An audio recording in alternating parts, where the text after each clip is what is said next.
Jadi yang mau saya bagikan bahwa memang sebagai pelayan itu bukan soal musiman ya, tetapi soal gaya hidup, soal kehidupan kita sendiri.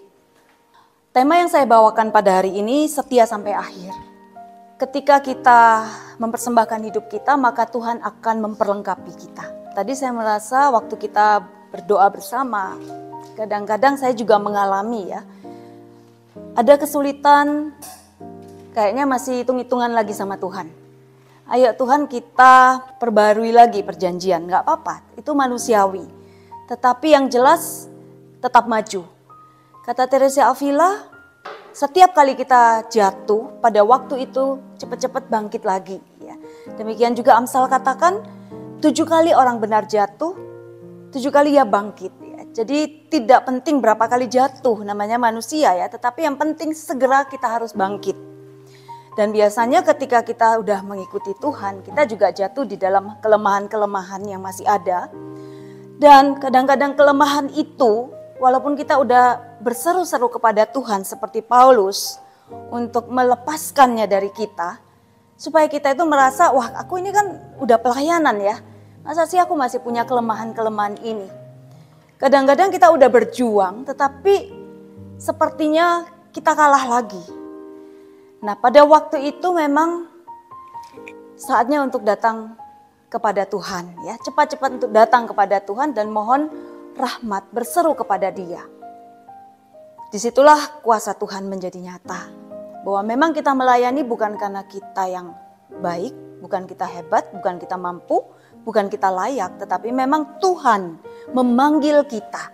Nah, Tuhan memanggil kita itu adalah suatu anugerah. Ya kan?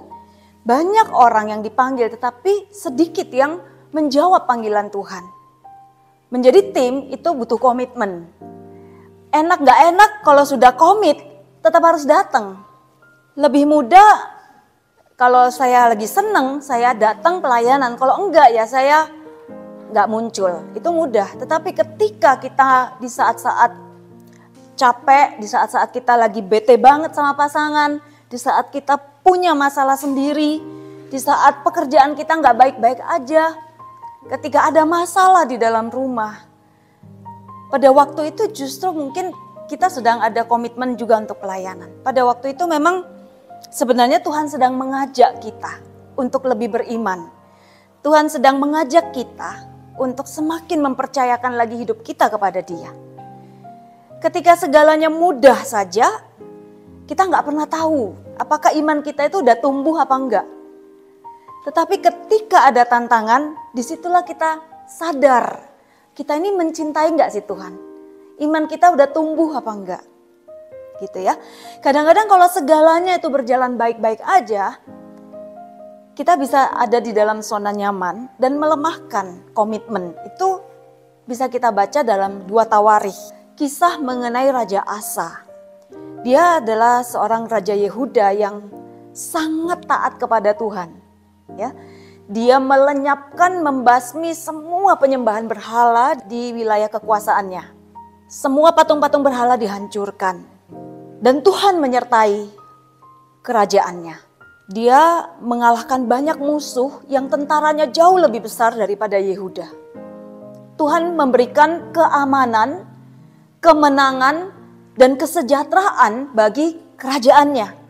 Pada tahun ke-36 pemerintahannya, suatu kali Raja Aram, itu Ba'asya ya, mau menyerang kerajaan Yehuda. Dan pada waktu itu Raja Asa merasa takut. Tidak seperti biasanya, dia itu selalu minta tolong pada Tuhan. Kali ini dia minta tolong kepada kerajaan lain. Dan dia memberikan banyak upeti kepada raja yang dia minta tolong itu untuk membantu dia menumpas kerajaan Aram yang mencoba untuk menyerang kerajaannya. Dia ditegur oleh Nabi Hanani.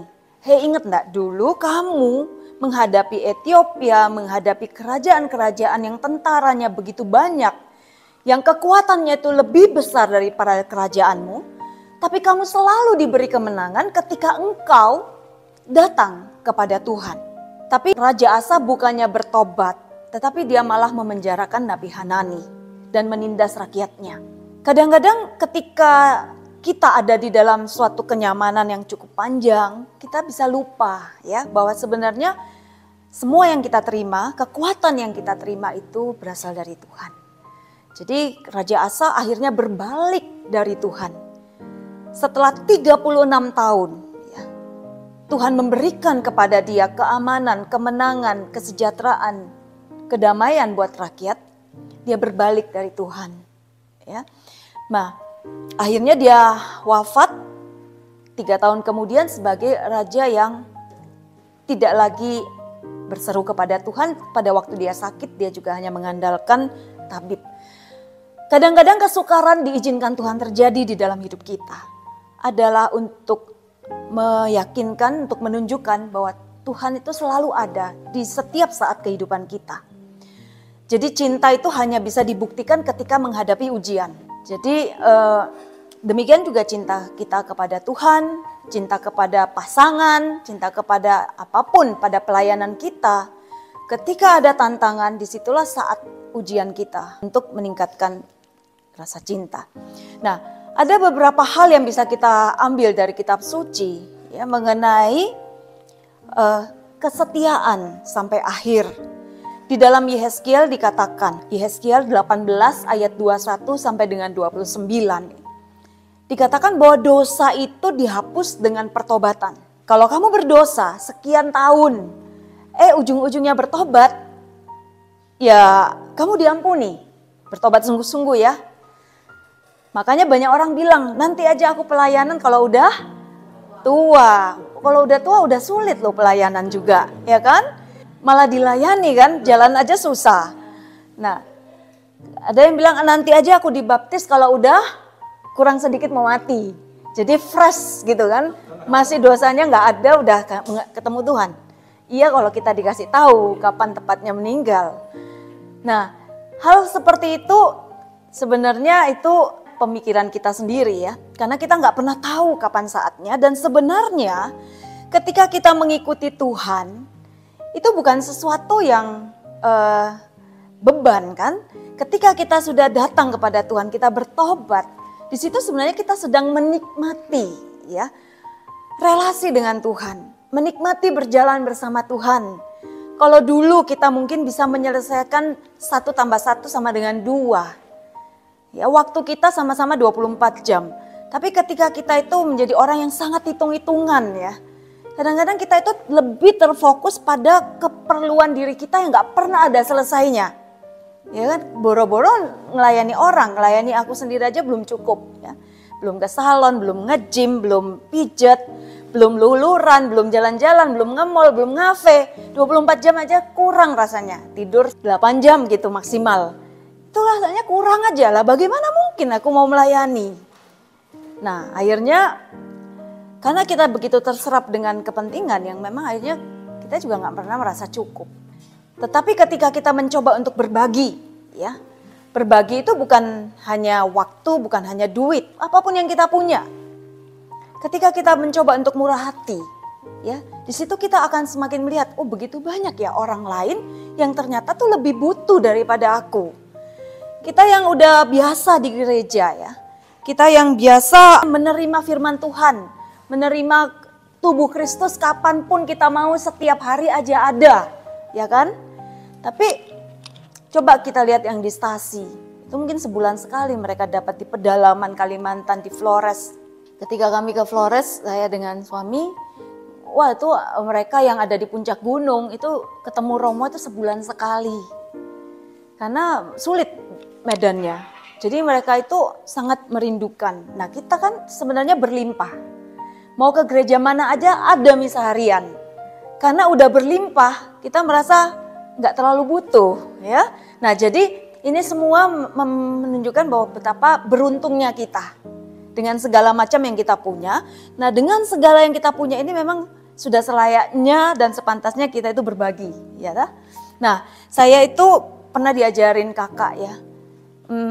Memang kita di Katolik nggak diajarin perpuluhan, betul? Tetapi kakak saya pernah ngingetin, waktu itu kami sempat mau jual satu workshop tempat pekerjaan suami saya yang di Pasuruan waktu itu.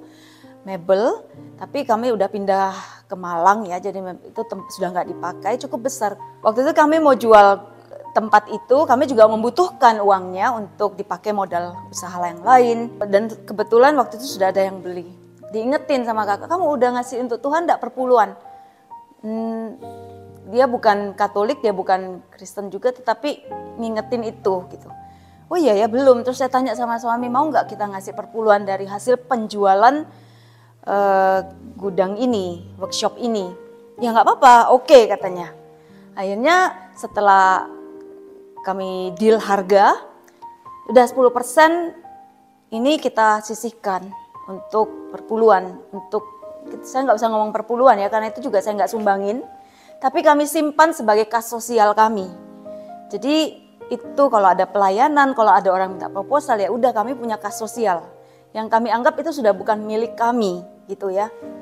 Nah terus setelah dihitung-hitung ya udah segini nilainya.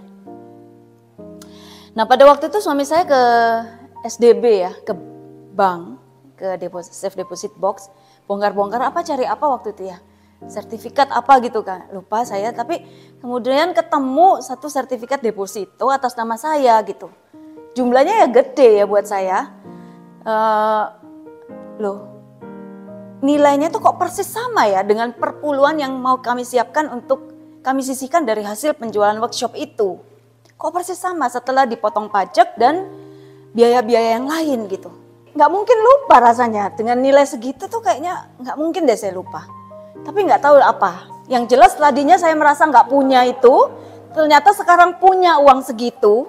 Dan saya nggak harus memotong hasil penjualan gudang, hasil penjualan workshop itu dengan senilai gede segitu, dan 10%-nya gede buat kami.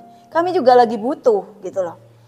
Ternyata dengan uang dari deposito yang tiba-tiba ada itu, kami cairin, langsung kami sisihkan untuk yang kita sebut kas sosial. Seperti itu, dan setelah itu setiap kali ada pendapatan ya, misalnya rumah kami disewa atau apa ya, kami sisihkan lagi untuk perpuluhan, untuk kas sosial. Nah jadi sebenarnya perpuluhan itu bukan kewajiban, tetapi itu latihan buat kami gitu loh, untuk memberi, untuk tidak melekat pada uang. Karena uang itu yang paling gampang membuat orang melekat. Hati itu paling gampang melekat pada uang gitu kan. Nggak apa-apa uang itu masuk kantong asal jangan masuk ke hati. Ya. Hati itu tempatnya Tuhan. Nah, jadi misalnya kita coba nih dari yang kecil, kalau misalnya 10 juta nyisikan 1 juta oke lah, 100 juta nyisikan 10 juta oke lah, 1M nyisikan 100 juta oke lah, 10M nyisikan 1M, mulai mikir gitu kan, mulai mikir. Nah tapi kalau kita udah mulai dari hal yang kecil, ya kita lebih mudah untuk melepaskan.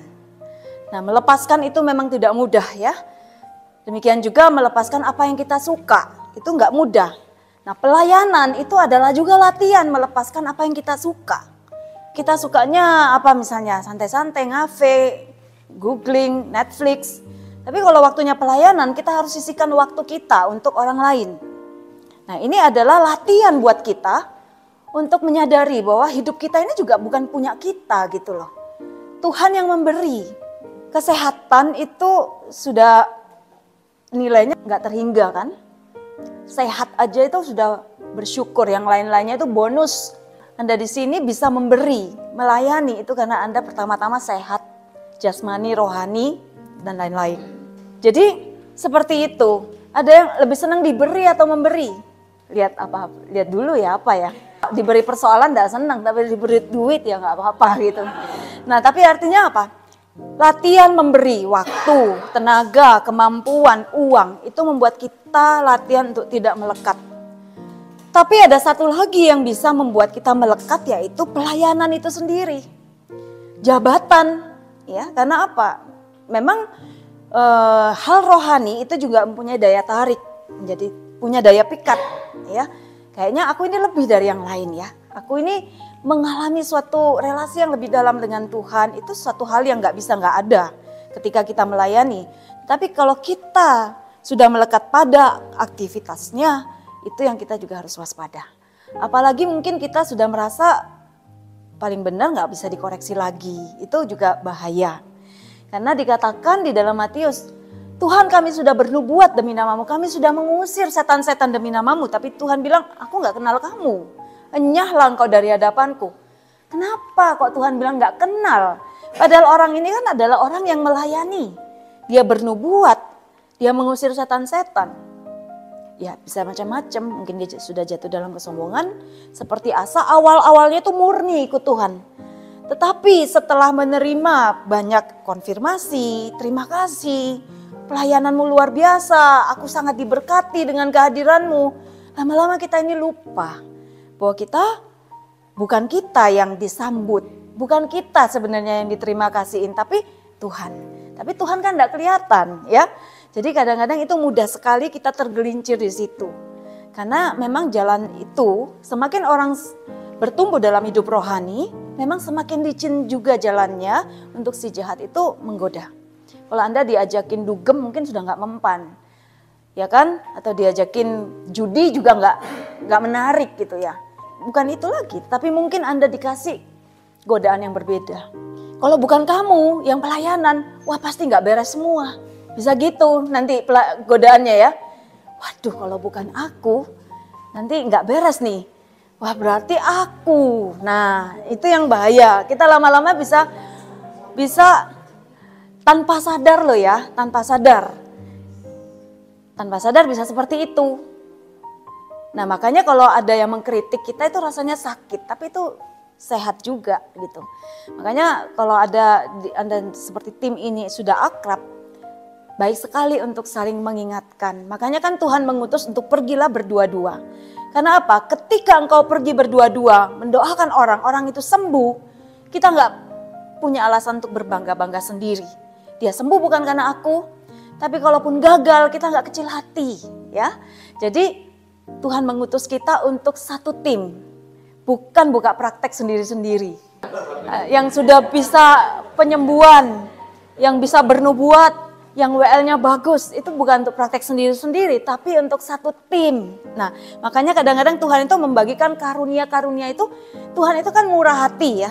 Dia punya apa saja dia bisa berikan kepada kita. Ya kan? Tetapi dia juga memilih, tergantung keperluan. Jadi kalau kita nggak pelayanan, kita nggak dikasih karunia itu. Iya, karisma yang di 1 Kor 12 ayat 7-11, karisma penyembuhan, kemudian nubuat, sabda pengetahuan, karunia iman. Iman ini beda dengan yang iman waktu kita dibaptis. Iman itu berkaitan dengan mukjizat ya. Ketika kita mendoakan dalam nama Yesus sembuh, kita punya iman dan yakin bahwa itu sembuh beneran, itu karunia iman. Itu dipinjamkan oleh Tuhan ketika dibutuhkan, ketika kita sedang melayani ya. Demikian juga kemampuan untuk memimpin tim PD, kemudian WL untuk mengajar, itu semua diberikan karena kita melayani, seperti itu. Jadi percuma kita minta karunia tapi kita nggak mau pelayanan. Tetapi ketika kita pelayanan, kita melangkah, Tuhan akan memperlengkapi. Ya, Tuhan bilang pergi, aku menyertai, itu kata Tuhan. Dia nggak bilang aku menyertai terus pergi, enggak. Kamu pergi dulu, kamu melangkah dulu. Buktikan dulu bahwa kamu mau melakukan pekerjaan-pekerjaan ini, maka aku memperlengkapi. Dan semakin kita setia, semakin ditambahkan. Ya, kalau Anda punya beban atau di dalam hati itu tergerak dengan, kalau lihat orang sakit kok kasihan ya, hati saya itu rasanya nggak tega gitu. Berarti mungkin Anda itu dipanggil untuk melayani di dalam doa-doa penyembuhan. Ketika Anda melangkah, mungkin Anda belum mengerti gimana ya. Tapi Anda bisa ikut misalnya kursus-kursus tentang karunia dan seterusnya. Tapi mengikuti kursus itu belum berarti Anda bisa. Lalu kemudian praktek. Ikut dulu sama teman-teman yang sudah mulai pelayanan doa-doa penyembuhan. Ketika Anda mulai praktek di situ iman kita semakin ditumbuhkan dan karunia kita akan dilengkapi oleh Tuhan. Seperti itu ya. Jadi jangan minta saya punya dulu. Bagaimana kita tahu kita punya kalau kita nggak pernah pakai? Ya kan? Bagaimana kita tahu bahwa kita punya iman kalau kita nggak praktekkan? Dan selalu pasti setiap dari kita tuh menganggap kita nggak pernah siap. Betul? Menganggap kita ini punya apa-apa, nggak bisa apa-apa, dan iman kita terlalu kecil. Misalnya ada orang lumpuh, tolong doakan Pak, supaya anak saya yang lumpuh dari lahir bisa jalan. Ya jangan saya ya, nanti saya ajakin ke Romo yang mendoakan aja.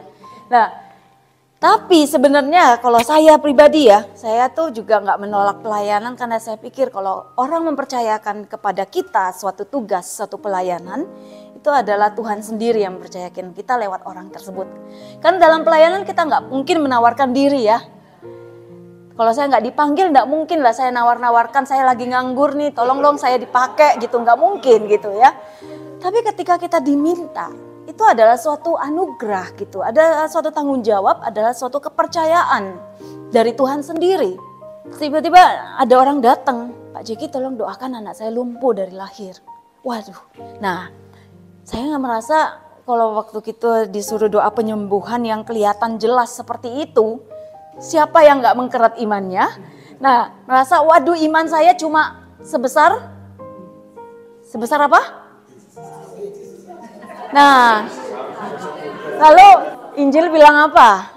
Kamu bisa mindahin gunung. Nah, berarti tadi Pak Jeki merasa waduh iman saya kecil sebesar biji sawi.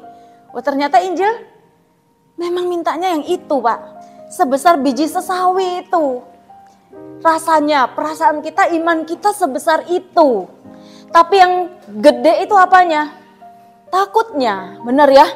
Malunya. Kalau nggak terjadi apa-apa gimana?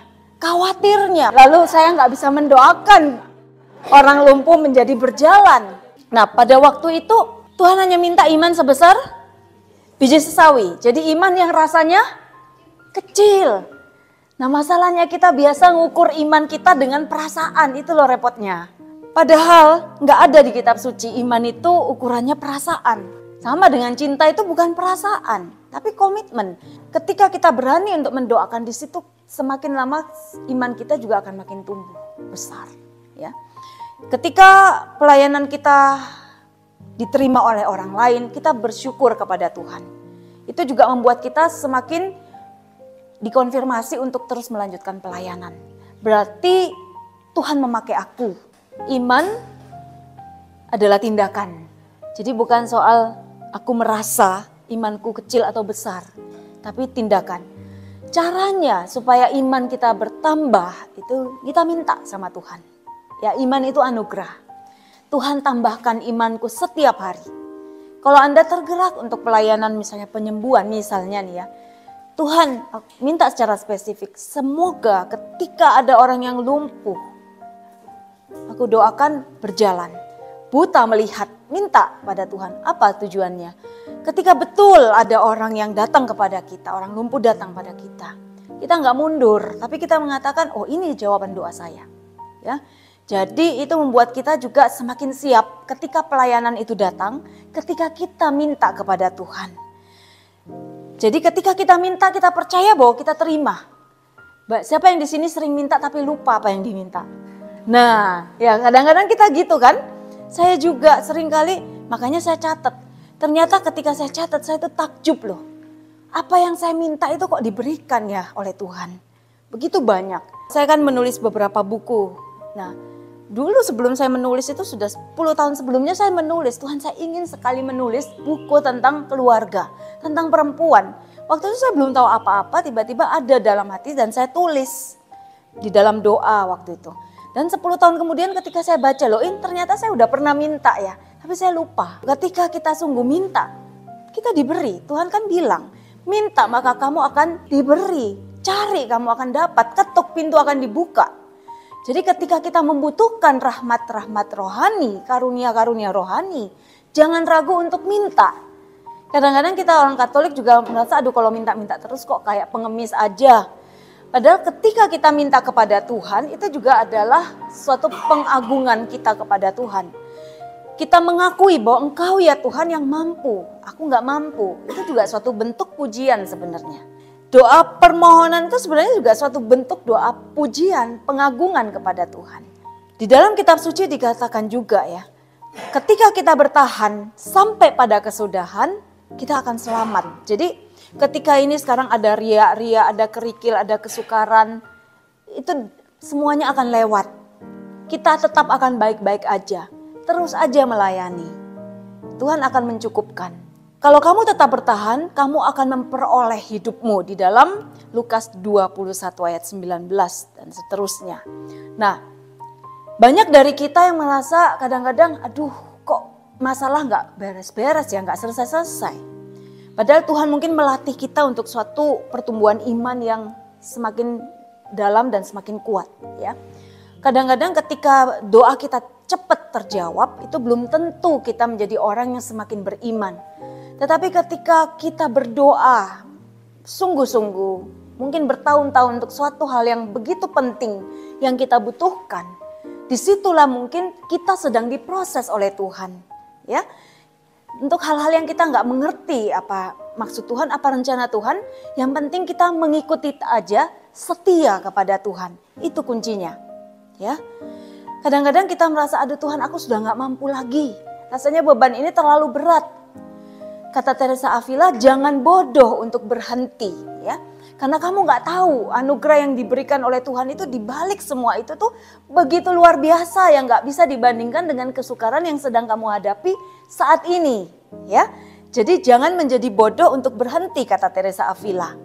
Karena apa yang diberikan oleh Tuhan itu adalah anugerah yang tidak bisa dibandingkan dengan apapun, yaitu keselamatan dirinya sendiri.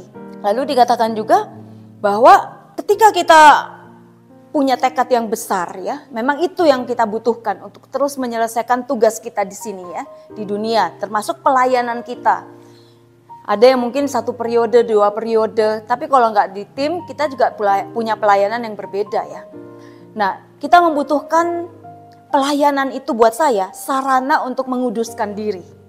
Kenapa kok saya masih mau ada dalam pelayanan dan saya merasa saya membutuhkan juga pelayanan? Karena ketika saya melayani, saya sadar bahwa saya nggak mampu dan saya terus bergantung kepada Tuhan. Saya terus berdoa. Nah di situ kita juga semakin dijaga untuk tetap menjaga hidup rohani. Ya, jadi buat saya pelayanan itu juga adalah suatu anugerah. Pelayanan itu adalah sarana untuk menguduskan. Nah dikatakan oleh Katarina dari Siena ya, dia bilang, penting sekali kita itu untuk berupaya keras. Untuk mencapai persatuan dengan Tuhan. Untuk mengerjakan keselamatan kita. Ya. Jadi memang kita butuh suatu tekad yang teguh untuk mencapai itu. Karena itu memang suatu hal yang patut diperjuangkan. Ya, keselamatan hidup rohani itu bukan sampingan. Tapi sesuatu yang patut kita perjuangkan. Saudara Teresa Avila mengatakan, dia salah satu orang kudus yang besar ya. Apapun yang terjadi, apapun pekerjaan yang dibebankan kepada kita, apapun kritik yang muncul. Seandainya pun kita kekurangan tekad ketika kesukaran, ketika pencobaan itu datang. Bahkan sekalipun dunia ini hancur, kita perlu tetap mempunyai tekad yang teguh untuk maju. Ya. Dan ketika kita tidak mampu berbuat apa-apa, selain mengambil satu langkah itu pun akan sangat berguna. Ya, satu langkah itu apa? Tetap hadir kalau kita udah komit, walaupun mungkin kita lagi nggak mood. Mungkin kita lagi pengennya seneng-seneng, healing dulu lah. Tapi kalau kita udah komit untuk misalnya hadir di tim doa, hadir. Ya, hadir aja, walaupun mungkin kita nggak mood. Sekali lagi iman itu bukan perasaan, ya. Tetapi komitmen, ya, tindakan kita untuk tetap mau melangkah. Satu langkah itu pun itu mempunyai kekuatan. Apa yang kita lakukan untuk Tuhan itu benar-benar gak ada artinya. Hanya sedikit tekad yang kecil. Jika dari yang demikian kecil itu Tuhan mau memberi kita anugerah yang luar biasa, maka janganlah kita menjadi bodoh untuk tidak mau melangkah setapak demi setapak. Mengambil satu langkah itu. Bayangkan apa yang kita perjuangkan ini bukan sia-sia. Ya, kayaknya kita tuh memberi aja kepada orang lain. Kayaknya kan gitu ya. Sampai rasanya aduh, udah habis-habisan nih, udah capek waktunya gini. Tapi itu enggak sia-sia. Enggak sia-sia buat kita, juga buat orang lain. Mungkin bukan kita yang bisa melihat hasilnya untuk orang lain. Mungkin kita melayani orang itu kok tetap aja kayak gitu ya. Tetapi mungkin kita nggak pernah tahu apa yang sudah berubah dari dirinya. Ya, kita nggak pernah tahu bagaimana dampak yang sudah kita lakukan, kita hasilkan lewat pelayanan kita. Dan kadang-kadang Tuhan nggak menunjukkan mungkin hasilnya di depan mata kita, supaya kita nggak menganggap itu buah karya kita. Karena satu hal di dalam pelayanan kita jangan sampai juga melekat pada hasil, ya, pada buah. Itu membuat apa? Kita nggak bisa sungguh-sungguh mencapai persatuan cinta dengan Tuhan. Kita harus meninggalkan di belakang apa yang sudah kita lakukan untuk berjalan terus maju ke depan. Karena apa? Karena Tuhan selalu mau memberi kita yang lebih baru, yang baru lagi, yang lebih besar bahkan. Yang baru itu artinya apa? Yang mungkin kita nggak pernah mengerti sebelumnya. Tapi masalah orang itu takut pada hal yang baru. Kayaknya aku mau yang ini aja, wes pelayananku wes PL, aku nggak mau yang lain. Atau aku mau jadi pendoa saja, aku mau catcher saja, kan? Itu dia artinya sudah mematok. Kadang-kadang yang matok itu dirinya sendiri atau juga orang lain. Jadi kadang-kadang kita itu membatasi. Cobalah rolling rotasi gitu ya, beri kepercayaan juga. Nah makanya perlu juga pembinaan tim. Kalau dia suka nyanyi tapi suaranya nggak enak, ya itu berarti dan tidak ada yang milih, ya jangan ngotot juga gitu kan. Berarti nyanyi aja di kamar mandi gitu kan. Nah itu repotnya kadang-kadang orang pengen tampil tapi nggak tahu bahwa dia itu sebenarnya bukan ingin melayani tapi ingin dilihat. Nah itu repot. Nah orang seperti ini ya nggak harus diturutin gitu. Ya toh? Kalau nurutin orang yang nggak bisa nyanyi tapi mau tampil, kita akan merusak orang lain pelayanan. Jadi orang ini harus dididik dulu. Kalau melayani itu memang kita nggak sempurna ya, tapi paling tidak kita itu sadar gitu loh, bahwa kita ini sombong kah, kita ini pengen tampil lah. Ya kalau sadar pengen tampil ya nggak apa-apa, tetapi pelan-pelan kan dimurnikan gitu loh. Pelan-pelan dimurnikan. Semua orang juga melakukan itu perlu motivasi ya. Tapi motivasi kita perlu dimurnikan semakin hari semakin murni lagi. Karena apa? Jangan sampai setelah kita melayani kita sendiri ditolak. Ya gitu. Jadi artinya ayo sama-sama ketika kita melayani, kita menolong orang lain mengalami kasih Tuhan, kita sendiri pun selamat. Harusnya kan gitu. Teresa Avila juga bilang, jika kita tidak berhenti, jika kita tidak menyerah ya, dan tidak berhenti berdoa, maka Tuhan akan menyediakan segala sesuatu demi kebaikan kita, walaupun kita tidak menemukan seorang pun untuk menolong atau mengajar. Jadi jangan ragu pertolongan Tuhan. Seorang Romo pernah bilang, selama puluhan tahun saya melayani Tuhan, saya tidak pernah mengalami sekalipun itu Tuhan mempersulit. Ya, jadi jangan takut ketika kita melayani pekerjaan Tuhan. Tampaknya segala sesuatu itu pas-pasan ya, on time ya. Tuhan tidak memberi lebih dulu, tidak memberi terlambat juga, yaitu pas selalu ya. Karena Tuhan mau menunjukkan ini aku ada menyertaimu. Dan pentingnya untuk berdoa karena apa? Jadi setiap tim itu paling penting untuk menjaga relasi pribadi dengan Tuhan. Itu udah paling penting. Di tengah segala prioritas hidup kita yang pertama kan relasi dengan Tuhan ya. Dimanapun, baik sebagai pekerja, sebagai suami, sebagai orang tua, sebagai apapun, relasi pribadi dengan Tuhan itu menjadi dasar. Yang kedua kan memang keluarga menjadi ladang pelayanan kita yang utama. Ketika pekerjaan, artinya kalau kita udah tim pekerjaan kita pun juga harus sejalan dengan pelayanan dalam koridor kekudusan. Ya toh artinya kalau ada tim PD yang masih jualan obat-obat terlarang, wah itu gawat benar gitu kan. Atau masih jual minuman keras misalnya gitu. Dan pelayanan, prioritas keempat itu pelayanan dalam arti khusus. Pelayanan dalam arti khusus itu seperti ini, menjadi tim PD di gereja, itu dalam arti khusus. Itu adalah anugerah, tidak setiap orang bisa. Ada yang harus kerja mulai pagi sampai malam, nggak kerja nggak makan. Bapak ibu nggak kerja 1 bulan masih bisa makan, ya kan? Tapi ada orang yang nggak kerja nggak bisa makan. Atau ada orang yang kesehatannya terganggu. Atau ada orang yang harus ngurusi orang tuanya yang sakit-sakitan nggak bisa ditinggal sama sekali. Dan lain sebagainya. Sebenarnya Anda ada di sini bisa sebagai tim PD. Ada di sini pergi meninggalkan rumah. Ini karena Anda sudah tercukupi juga dalam banyak hal. Nah, berarti Anda ini adalah orang-orang yang dipanggil dan Anda bisa menjawab panggilan itu adalah anugerah. Harus disyukuri, ya. Tetapi dalam keseluruhan, baik dalam keluarga, pekerjaan, di kantor, ketemu orang, ketemu teman, kita tetap bisa melayani dalam arti luas, ya. Ketika kita hadir sebagai orang yang mengalami kasih Tuhan, kita bisa bersaksi dimanapun kita berada, ya.